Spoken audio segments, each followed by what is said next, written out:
So we will continue now with the talk by Andrea Tosin on kinetic modeling of traffic flow control.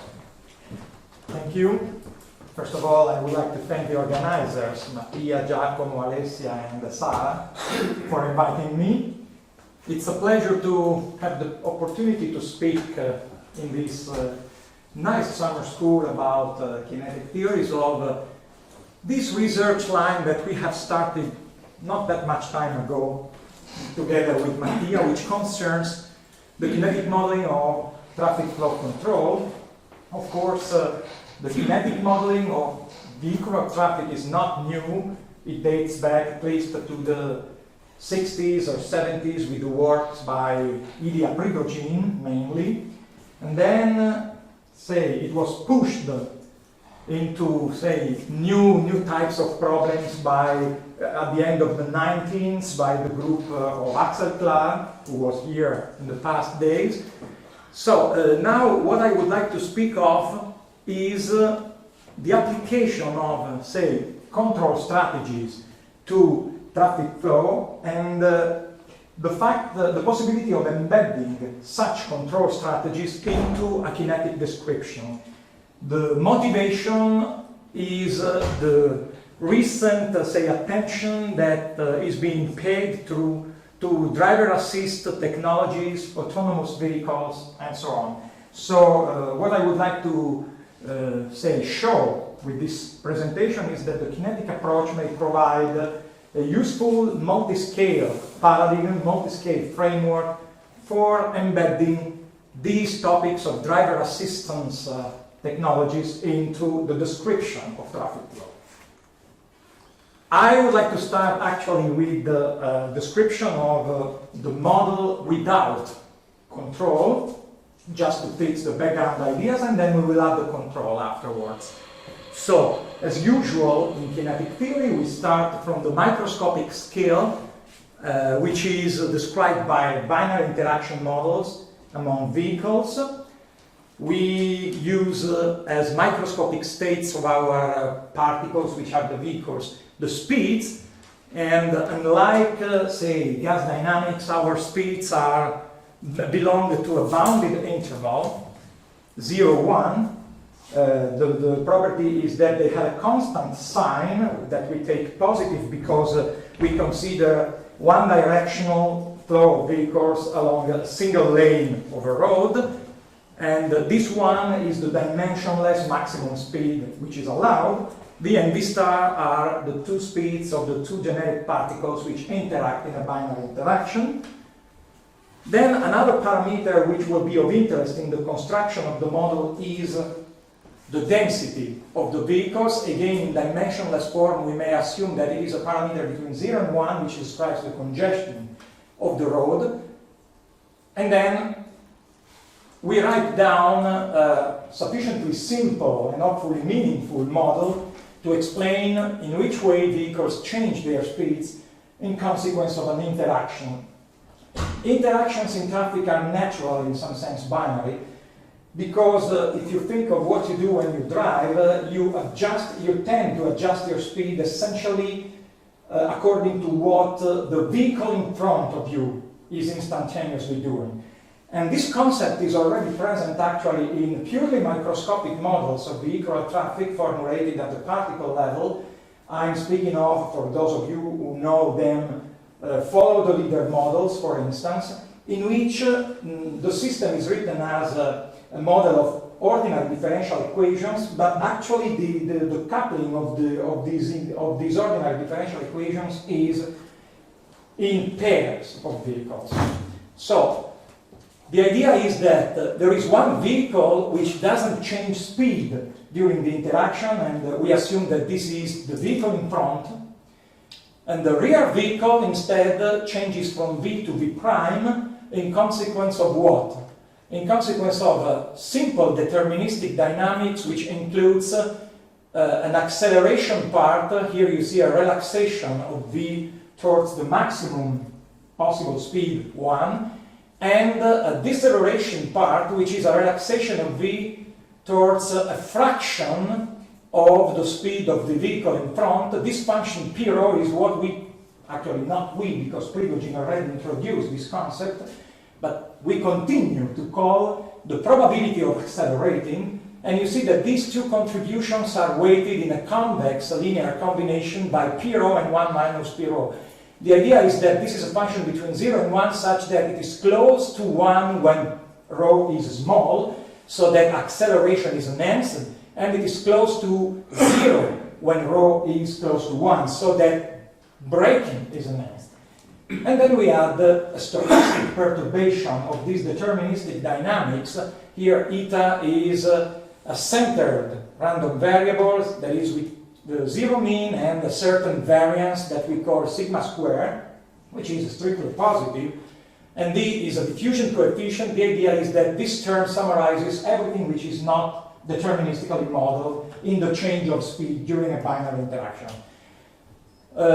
We have to care about the fact that this interaction rule has to be physically meaningful, which means that if the pre-interaction speeds belong to 0, 1, also the post-interaction speeds have to belong to the same bounded interval, and this can be achieved, for instance, a priori, if we bound the support of our stochastic fluctuation, like here, and if we also bound the diffusion coefficient.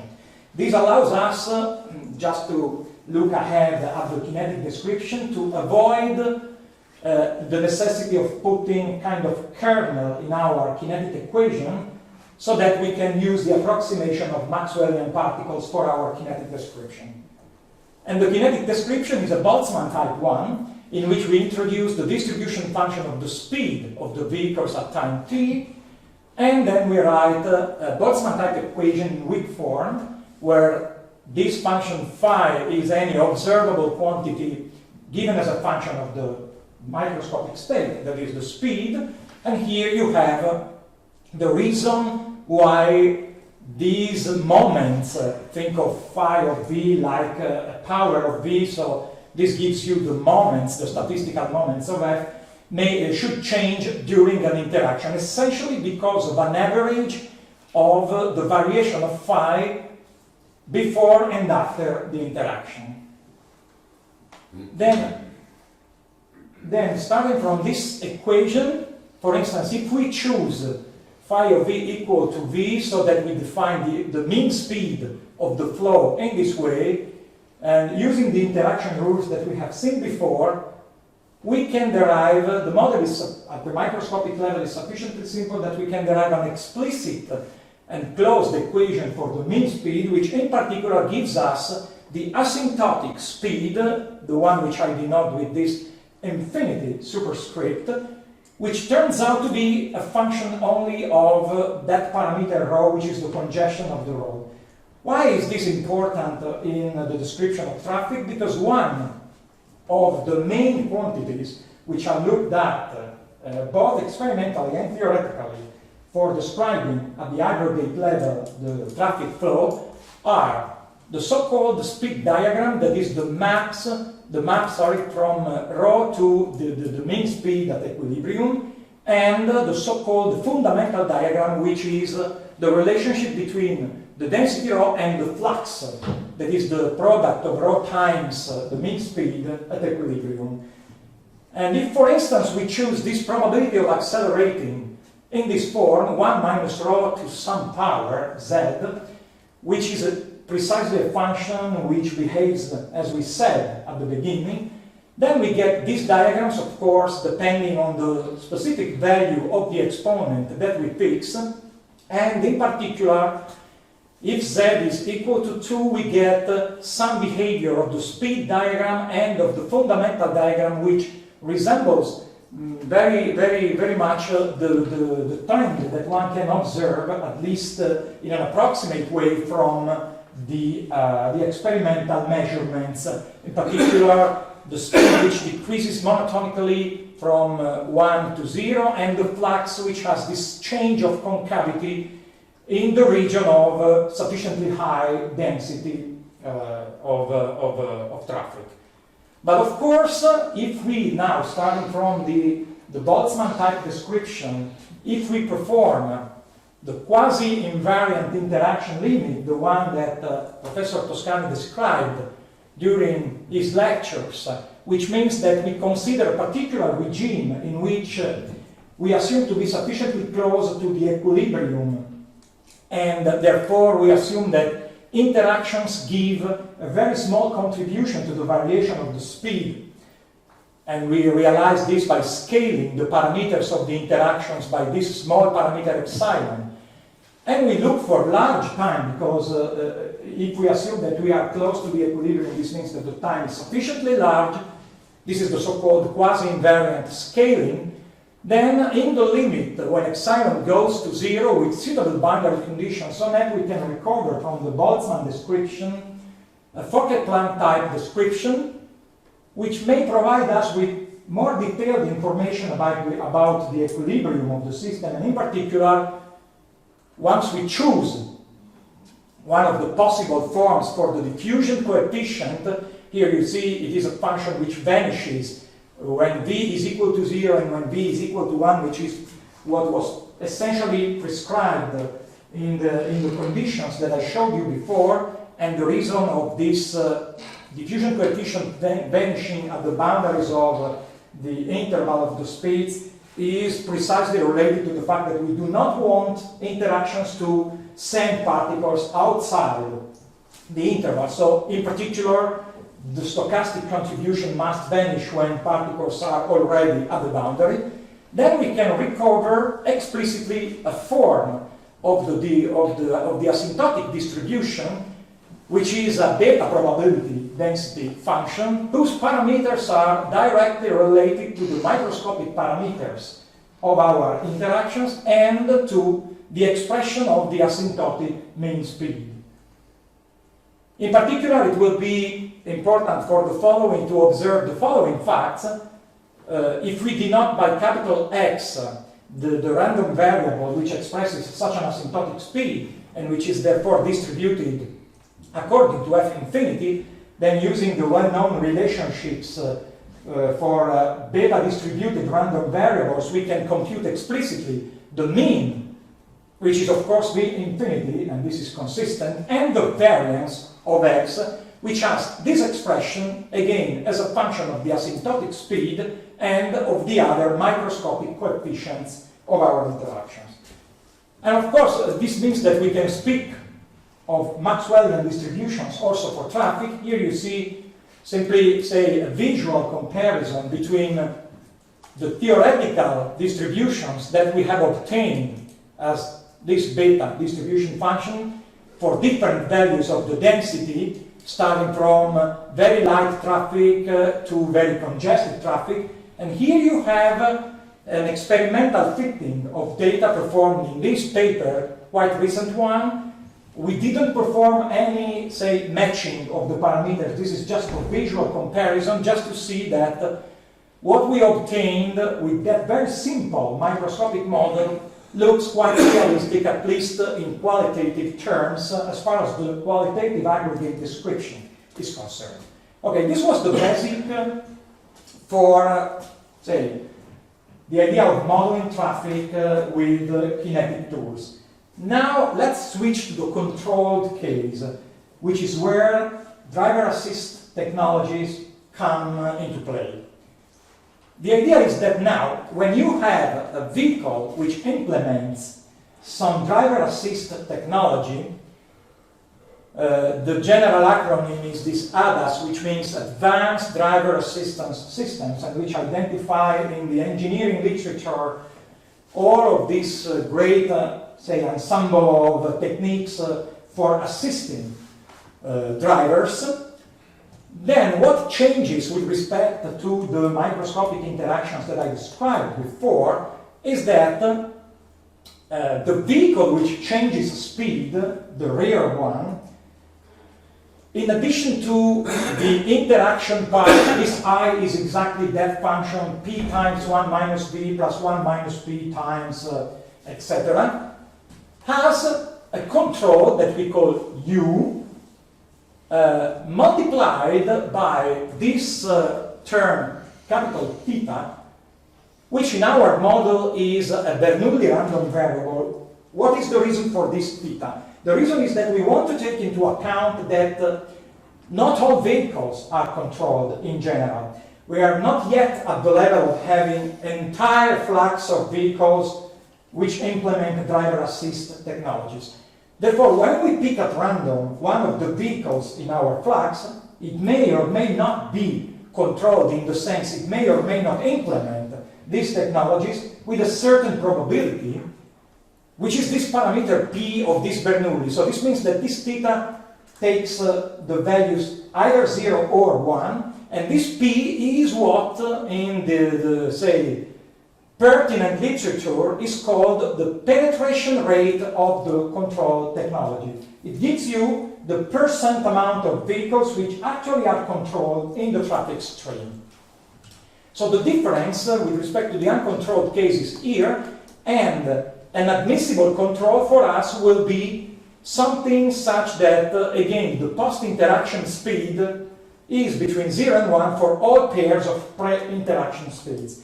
Look, notice that I'm speaking implicitly here of an instantaneous control. I mean, instantaneously, this control acts on a single binary interaction between these two vehicles. So the problem now is, how do we choose the control? There are a number of ways in which one may imagine to choose possible control, but one of these ways is choosing a control which optimizes something. Because the idea is that this driver assist technology is implemented in order to optimize something while people are driving. And this something may be the road risk.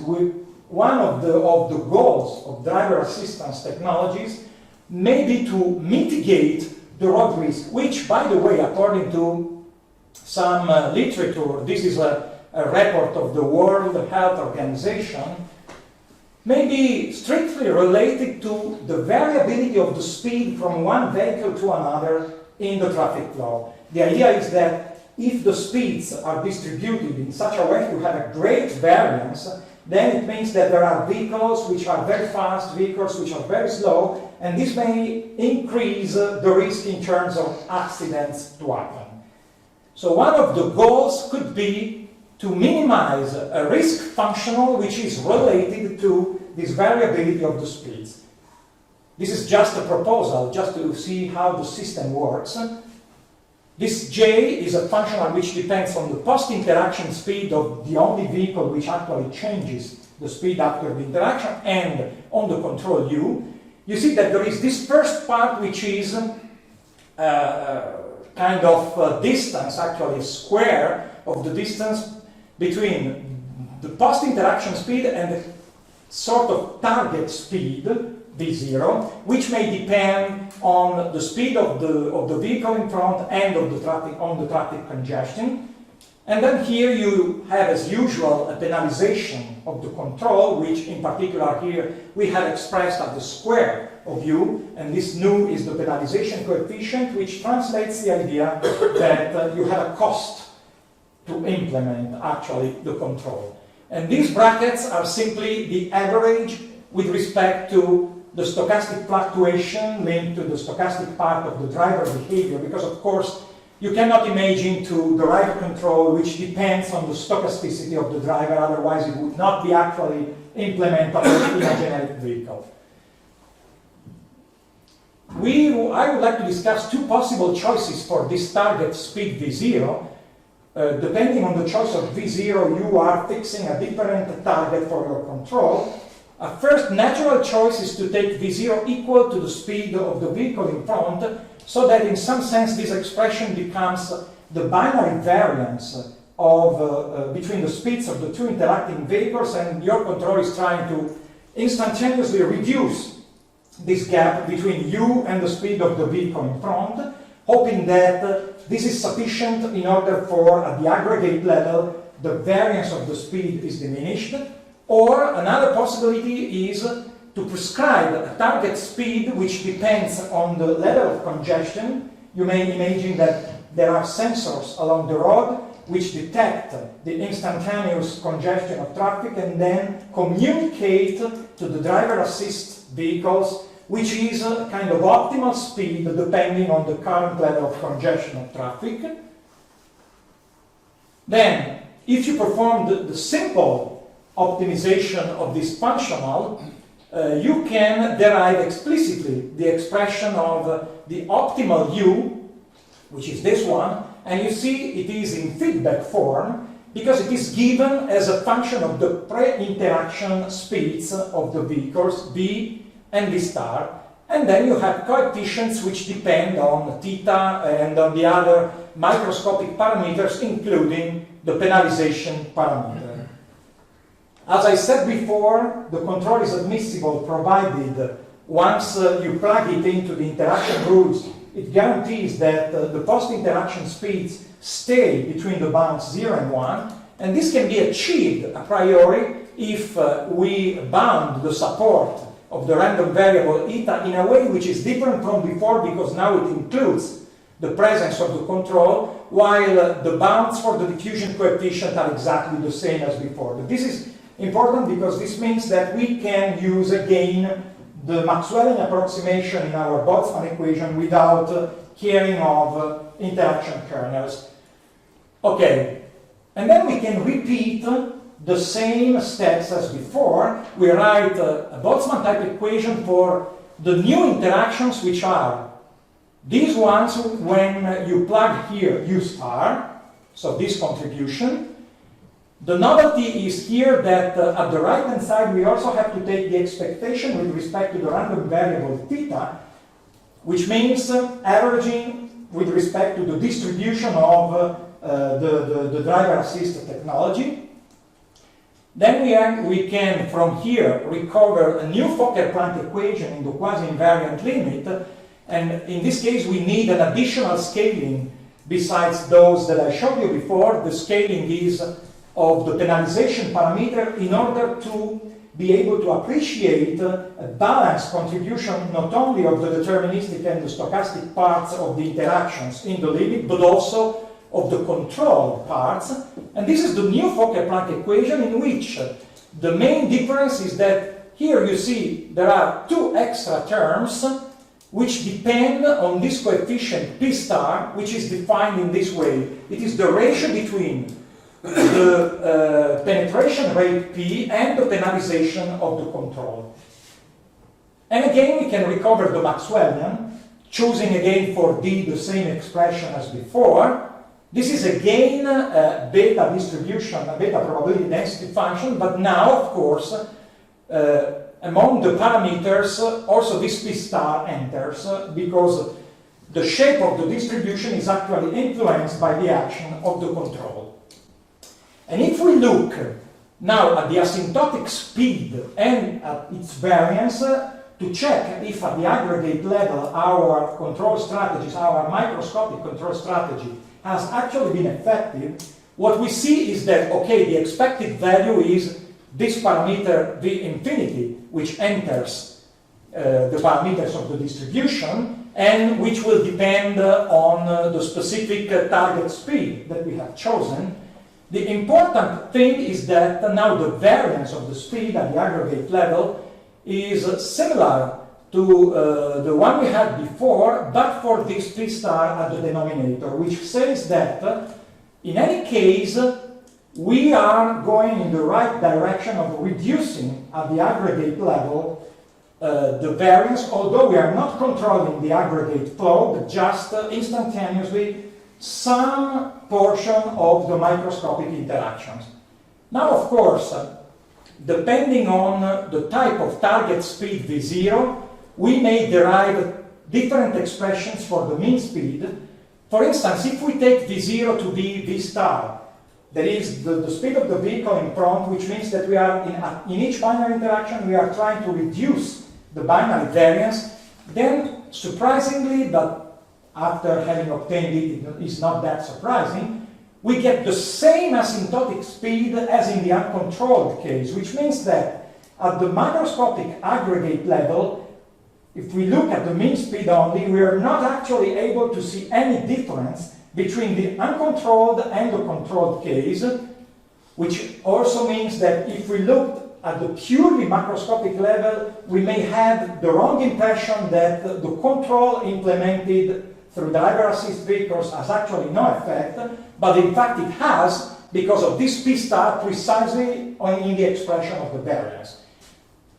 Instead, if we choose V0 as the recommended speed given in terms of the density of traffic, then we get an expression for V infinity which is different from before, and in particular because at the numerator you have this additional term, and you also have this additional term at the denominator. And notice that if P star is sufficiently large in the limit, if you are able to take P star to infinity, then you see that V infinity approaches exactly the recommended speed V0, which means that if we had a very strong control distributed on a very large amount of vehicles, we may in principle be able to force the aggregate speed and then flux towards our target speed.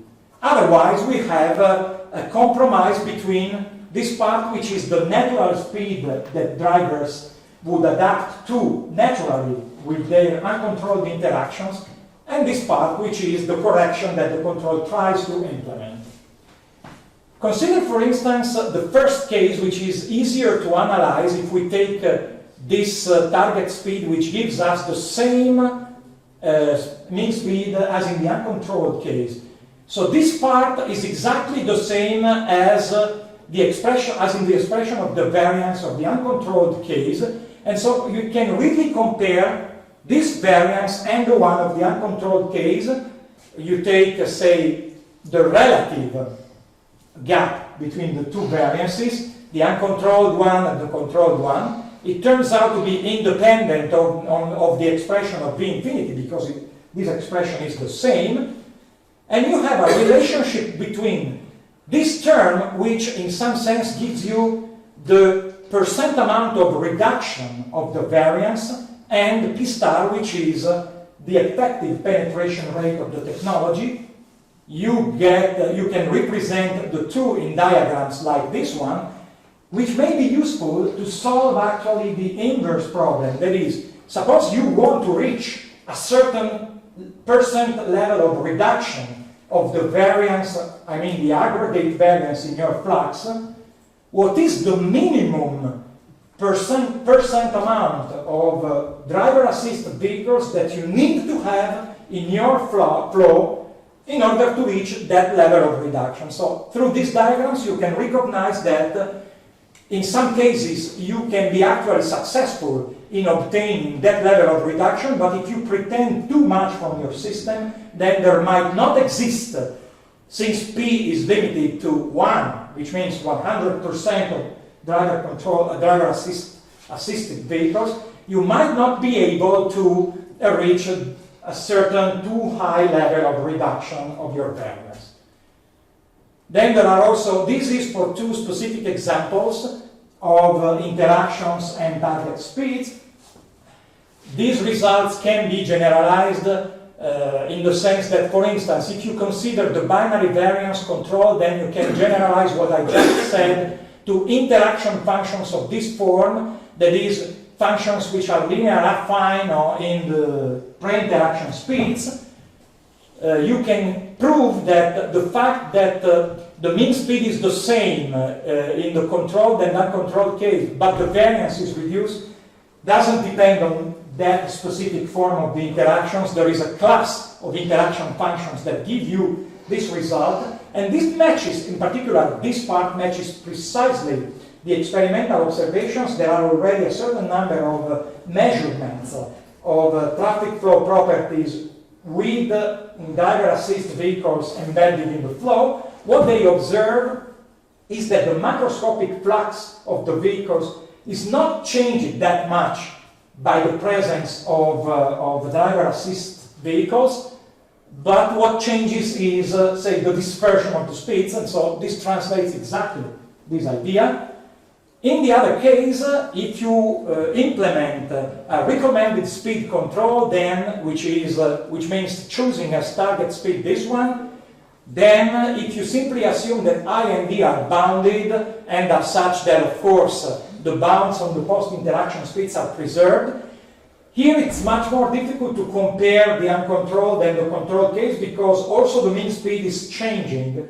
But what you can say is in general that the distance between the mean speed, the asymptotic mean speed that you get once you control your system, and the target speed is controlled by this 1 over p star, and the same is true for the variance of the speed, which translates in general the idea that this control is actually effective in terms of the target of reducing the variance of the speeds, and what it is actually doing is trying to force the macroscopic mean speed towards the target.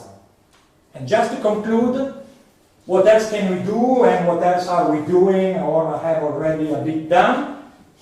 We have used this technology since we have the explicit expression of the Maxwellian to deduce hydrodynamic traffic models with the local equilibrium closure, which implement automatically in their flux term the action of the binary control that we have implemented at the microscopic level. And then we have also used a similar strategy, but with an additional feature, which is adding some more uncertainty in our interactions to describe the well-known scattering of the fundamental diagram, which means that actually from measurements it is observed that the average flux is not a single-valued function of the density, especially in the interval of high density, it becomes a multi-valued function. This can be obtained from, say, the first model, the uncontrolled one that I presented you before. If you take that exponent, one of the possibilities is taking that exponent z of the function p, which was 1 minus rho to the power z, as a random variable. It means that it is an uncertain parameter of our model. If you give a distribution to this parameter, you observe that the macroscopic flux that you can deduce from your kinetic model exhibit this feature. And then you can use the control strategies that I presented you, not to reduce the variance of the speeds, but for instance, in order to dampen this uncertainty, which means trying to force the system to behave in a less uncertain way, in spite of the fact that the natural behavior of the drivers would be to have such sort of uncertainty inside. So the basic idea, the take-home message, at least for me after having seen these results, is that this is particularly consistent with the idea that multi-agent systems should not be thought of as controllable with a kind of top-down strategy. I mean, it's maybe mathematically it is doable, but it may not be that realistic to imagine that you can impose a control already at the aggregate level. It is much more realistic to think of bottom-up control strategies, which means you start from the microscopic level of single individuals, maybe even not all individuals. This is exactly the way in which autonomous vehicles or driver-assist vehicles work. And then you try to demonstrate that this has a beneficial effect also at the aggregate level. Thank you.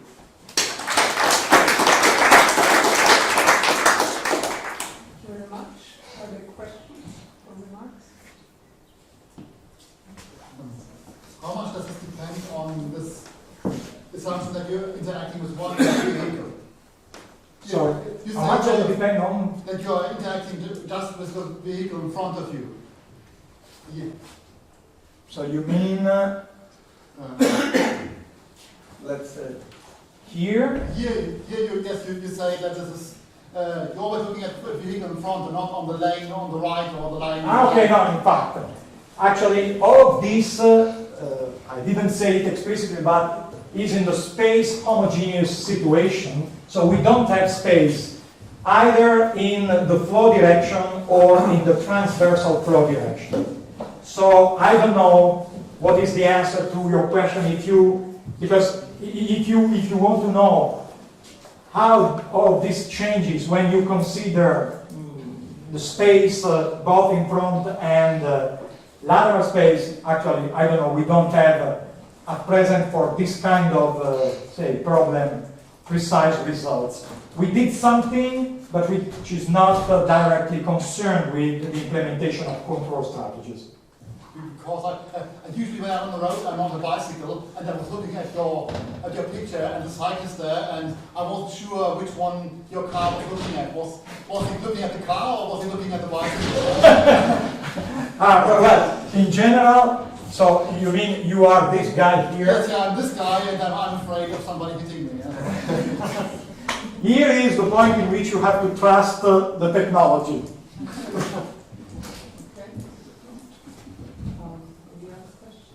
Not, can I quickly, so you presented in the very last slide this result that you can bound the variance for the control and the uncontrolled? This. No, the previous one. This one. Yeah, so you can show that the variance for the control is smaller. Can you quantify it? And what kind of, I mean, it's just the smaller or equal. The second result, that it's the, that the variance is, no. The second. This one. Can you quantify it? It's just saying the one is smaller than the other. Can you say how much, or can you? Do you have any more specific? Well, at present I would say I didn't do it. Okay. maybe it's possible, at least if you may, in fact, if you have this general but still particular expression of I think it may also be possible to say if there is a reduction coefficient here which quantifies. I didn't do it, but I think it's doable. Okay, thank you. Okay, so thank you very much again. You're welcome.